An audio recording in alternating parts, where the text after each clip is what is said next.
आदाब, नमस्कार। The red mic में आपका स्वागत है। मैं हूं सौरभ शुक्ला। बंगाल गर्म होने लगा है क्योंकि अगले साल चुनाव है बंगाल में और अब ठंडक भले ही उत्तर भारत में पड़ रही है और बंगाल में भी ठंड पड़ रही है, उतनी नहीं लेकिन हल्की। लेकिन आज का दिन बंगाल की सियासत में गर्म रहा क्योंकि वहां पहुंचे थे भारत के गृह मंत्री और बीजेपी के वरिष्ठ नेताओं में से एक अमित शाह साहब।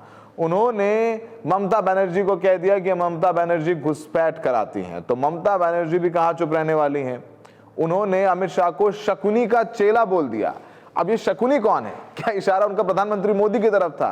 तो आइए आज आपको इस वीडियो में, इस रिपोर्ट में बताएंगे कि बंगाल कैसे रहा गरम, क्या कहा किसने और उसका जवाब किसने दिया गरम गरम। तो इस गरम गरम और नरम नरम के बीच में क्या होगा वो तो जनता तय करेगी, लेकिन आरोप प्रत्यारोपों का दौर शुरू हो गया है और बीजेपी ने मेहनत शुरू कर दी है। वही घुसपैठिया इस बार बीजेपी का एक इंपॉर्टेंट टूल रहने वाला है ममता बनर्जी के खिलाफ। ममता बनर्जी एक कार्यक्रम में थी, उनसे पत्रकारों ने पूछ ही लिया कि दीदी बताइए, अमित शाह कह रहे हैं कि आप घुसपैठ कराती हैं। तो दीदी ने कहा कि शकुनी का चेला दुशासन बंगाल में जानकारी जुटाने आया है। जैसे ही चुनाव आते हैं दुशासन और दुर्योधन दिखाई देने लगते हैं। तो शकुनी का चेला दुशासन, दुर्योधन कौन है? तो दुर्योधन भी ले आई ममता बनर्जी, दुशासन भी ले आई, शकुनी भी ले आई, सब ले आई ममता बनर्जी। और उनका पूरा जो हमला है, निशाना, वो अमित शाह पर था। उन्होंने कहा आज बीजेपी कह रही है कि ममता बनर्जी ने जमीन नहीं दी, तो फिर पेट्रोपोल और अंडाल में जमीन किसने दी? और ये कार्यक्रम ममता बनर्जी ने का कार्यक्रम था बांकुरा में। उन्होंने कहा कि बीजेपी कहती है कि घुसपैठिए सिर्फ बंगाल से ही आते हैं। अगर ऐसा है तो क्या पहलगाम में हमला आपने कराया था? दिल्ली में जो घटना हुई उसके पीछे कौन था? बीजेपी एसआईआर के नाम पर लोगों को परेशान कर रही है। और ममता बनर्जी का यह बयान आया गृह मंत्री अमित शाह के बयान के बाद। अमित शाह आज पश्चिम बंगाल दौरे पर थे, वो पत्रकारों से मुखातिब हुए। उन्होंने प्रेस कॉन्फ्रेंस की कोलकाता में और कहा कि पश्चिम बंगाल में ममता बनर्जी सरकार घुसपैठ को रोक नहीं पा रही। अगर राज्य में बीजेपी की सरकार बनी तो यहां परिंदा भी पर नहीं मार पाएगा। बंगाल में सभी योजनाएं डेड एंड पर पहुंच गई हैं। तो ये सब सारी चीजें अमित शाह ने की। दरअसल अमित शाह बंगाल के दौरे पर हैं और पश्चिम बंगाल में बीजेपी की तैयारियों का जायजा ले रहे थे। आपको बताएं कि 7 मई 2026 तक ममता बनर्जी का कार्यकाल है, तब तक वो मुख्यमंत्री हैं। उसके बाद चुनाव, उससे पहले चुनाव होंगे और फिर तय होगा कि अगला मुख्यमंत्री कौन होने वाला है। चुनाव मार्च अप्रैल में हो सकते हैं और 2026 में ये तय है कि चुनाव होने वाला है। यहाँ 294 सीटें हैं पश्चिम बंगाल में। टीएमसी की सरकार है और टीएमसी ने अच्छे खासे सीटों से पिछली बार चुनाव बंगाल में बीजेपी को हराया था। तो हम सुनवाते भी हैं कि अमित शाह ने क्या कहा। पहले अमित शाह के आरोप सुनिए, फिर हम ममता बनर्जी के आरोप बताएंगे और फिर हम कुछ अपनी एनालिसिस भी, अपनी गणित भी आपको बताएंगे। तो पूरा वीडियो अंत तक देखिए। पहले सुनिए कि अमित शाह ने किस तरह ममता बनर्जी सरकार पर निशाना साधा। कि बंगाल की बॉर्डर से हो रही घुसपैठ सिर्फ बंगाल का मामला नहीं रहा है, अब ये राष्ट्रीय सुरक्षा का मामला है। देश की संस्कृति को बचाना है, देश की सुरक्षा को सुनिश्चित करना है, तो बंगाल की बॉर्डर सील कर दे, ऐसी देशभक्त सरकार यहां लानी पड़ेगी जो ममता बनर्जी नहीं कर सकती, केवल और केवल भारतीय जनता पार्टी कर सकती। गरीब बंगाल की जनता के अधिकार का पैसा आपकी कैडर की भेंट चढ़ रहा है, आपको इसको जवाब देना पड़ेगा। महिलाओं की सुरक्षा एक बहुत बड़ा मुद्दा बना है और अधिकृत रूप से कहा जाता है कि महिलाएं 7 बजे के बाद अपने हॉस्टल और घर से न निकले। हम कौन से जमाने में जी रहे? मुगल काल में जी रहे हैं क्या?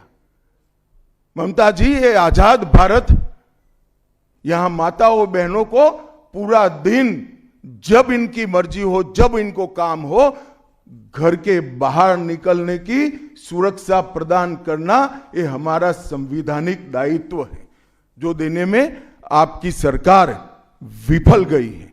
आरजी कर मेडिकल कॉलेज का मामला हो, संदेश खाली का मामला हो, दुर्गापुर मेडिकल कॉलेज का मामला हो, साउथ कॉलेज लॉ कॉलेज का मामला हो, हर जगह बेटियां असुरक्षित हैं और ढेर सारे लोग और ढेर सारी माताएं बहनें ये अत्याचार से तंग आ चुकी है, असुरक्षा से तंग आ चुकी, वो भी राह देख रही है कि कब वोट देने का अधिकार आए और हम इन निकम्मी तृणमूल कांग्रेस की सरकार को हटा दें।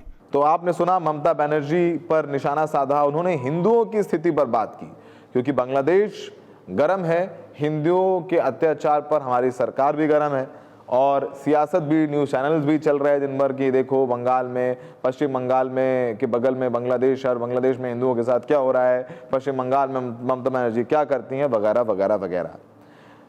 उन्होंने कहा, अमित शाह ने कहा कि अब मरहम लगाने से कुछ नहीं होगा, बंगाल के हिंदुओं के दिल पर गंभीर घाव हो गए हैं, अब ममता सरकार के जाने का समय हो गया है, जनता भी चाहती है कि हम इस सांप्रदायिक सरकार को हटा दें। ममता सरकार को पीएम मोदी से डर है क्योंकि उनकी लोकप्रियता यहाँ पर बढ़ रही है, पीएम जब यहाँ आते हैं तो ममता स्टेज पर नहीं आती। तो अब तो ये अमित शाह के बाण और फिर ममता बनर्जी, खेला होबे वाली ममता बनर्जी, उन्होंने भी कई सवाल अमित शाह पर दाग दिए। उन्होंने पूछा कि कौन सरकार है जो बॉर्डर पर फेंसिंग के लिए जगह नहीं दे रही है, वो सरकार आपकी है। अब जाहिर सी बात है कि घुसपैठ अगर हो रही है तो राज्य सरकार तो तैनात नहीं है बंगाल और बांग्लादेश बॉर्डर पर, वो तो बीएसएफ है, border security force. Border security force सीधे गृह मंत्रालय को रिपोर्ट करती है। गृह मंत्री कौन है? गृह मंत्री तो अमित शाह है। घुसपैठ या गांव में घुसता है तो उस पर किसी तरह का एक्शन क्यों नहीं लिया जाता? आपकी सरकार क्या कर रही है? घुसपैठियों को वापस क्यों नहीं भेज रही? बंगाल की तरह कश्मीर, असम, त्रिपुरा के बॉर्डर पर घुसपैठ क्यों नहीं हो रही है? ये सब सारी बातें ममता बनर्जी ने की। ममता बनर्जी ने निशाना साधा। ममता बनर्जी कह रही हैं कि बताइए, हम घुसपैठ करवा रहे हैं तो जो पहलगाम में हुआ वहां पर वो दहशतगर्द कैसे पहुंचे? दिल्ली में जो हुआ उसकी जिम्मेदारी कौन ले रहा है? तो जिन राज्यों में भारतीय जनता पार्टी सरकार है वहां पर जब ये वारदात हो, ये मामलात हो, तो उस पर जवाबदेही नहीं। कहीं और कुछ नहीं हो रहा है तो घुसपैठ के नाम पर आप मुझे घेर रहे हैं। बताइए, बॉर्डर सिक्योरिटी फोर्स किसके अंडर है? और घुसपैठ हो रही है और अगर लोग आ रहे हैं तो भेज दीजिए बाहर घुसपैठियों को, कौन रोक रहा है? ये सब सारी ममता बनर्जी ने बातें कही। सुनिए कि ममता बनर्जी ने किस तरीके से जवाब अमित शाह को दिया। সোশ্যাল নেটওয়ার্কে সব ভিডিও বিশ্বাস করবেন না। আজকাল এআই বেরিয়েছে, ওই 54 লোকের নাম ডিলিট করেছে এআই দিয়ে। মনে রাখবেন কি করছে বিজেপি। ধরুন আমার নামের সাথে আর একটা এআই এর নাম দিয়ে দিচ্ছে। এবার আপনি যখন ভোট বাক্সে যাচ্ছেন দেখছেন আপনাকে ভোট দিতে দিচ্ছে না, বলছে ওটা অন্য লোকের নামে আছে। চোখ কান খাড়া রাখুন। এসআইআর মানে সর্বনাশ। এসআইআর করতে ওরা সময় নিয়ে আমাদের কোনো আপত্তি ছিল না। 1,36,00,000 লোককে কাদের ডেকেছে? যাদের ড্রাফট লিস্টের নাম উঠেছে, যারা কাগজপত্র দেখিয়েছে, যাদের তথ্য যাচাই করে তবে নাম তুলেছে। তুমি এসআইআর করতে 2 মাস টাইম নিলে আর বাদ দিতে 1.5 কোটি লোককে 1.5 দিন টাইম নিলে। এআইকে দিয়ে করিয়েছো, এটা বড় কেলেঙ্কারি। ভ্রষ্টাচারী হোম মিনিস্টার, রিজাইন করো, ইউ মাস্ট রিজাইন। তোমার পদত্যাগ চাই, তা নাহলে ভারতবর্ষের মানুষ তোমাকে পদচ্যুত করবে। আজকে তুমি ক্ষমতায় আছো, এজেন্সি দেখাচ্ছ, যাকে ইচ্ছা অ্যারেস্ট করছো। কই বিজেপির চোর ডাকাতকে তো অ্যারেস্ট করো না। तो आपने अमित शाह का जवाब सुना, ममता बनर्जी के सवाल सुने, तो तीखा प्रहार एक दूसरे पर, घंघोर। लेकिन अब कुछ सवाल हैं। पश्चिम बंगाल में एसआईआर हुआ है, वहाँ पर तमाम बीएलओस की जान गई हैं। अब ममता बनर्जी कह रही हैं कि एसआईआर करा करके बंगाल में वोट काटने की साजिश बीजेपी ने की है और चुनाव आयोग एक मोहरा बन गया है भारतीय जनता पार्टी का। अमित शाह कह रहे हैं कि ममता बनर्जी घुसपैठ कराती हैं, मुसलमानों के लिए काम करती हैं, केंद्र की जो योजनाएं हैं वो राज्य में लागू नहीं करती हैं, भ्रष्ट सरकार है, खत्म हो चुका है सब कुछ। अब यहाँ जब बीजेपी आएगी तभी कल्याण होगा, उद्धार होगा, क्योंकि बीजेपी आ गई तो यहाँ पर परिंदा भी पर नहीं मार सकता है। अच्छा, जो हाल ही में जो अस्पताल में बंगाल में कलकत्ता में हुआ एक बिटिया के साथ, एक डॉक्टर के साथ, उसको लेकर के भी महिला सुरक्षा पर ममता बनर्जी पे तमाम सवाल उठे। अब इन तमाम सवालों के जवाब तो जनता देगी। आप जनता जनार्दन है। बंगाल बीजेपी के लिए बहुत इंपॉर्टेंट है और बंगाल में बीजेपी कुछ भी करेगी। पिछली बार भी बंगाल में बीजेपी ने पूरी ताकत लगा दी थी, लेकिन सरकार टीएमसी की आई, लेकिन ममता बनर्जी को चुनाव खुद हारना पड़ा था। उन्हें शुभेंदु अधिकारी ने चुनाव हरा दिया था।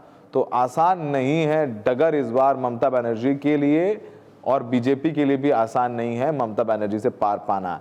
इन दोनों नेताओं के बीच आरोप प्रत्यारोप और तेज और बहुत तेज होते जाएंगे।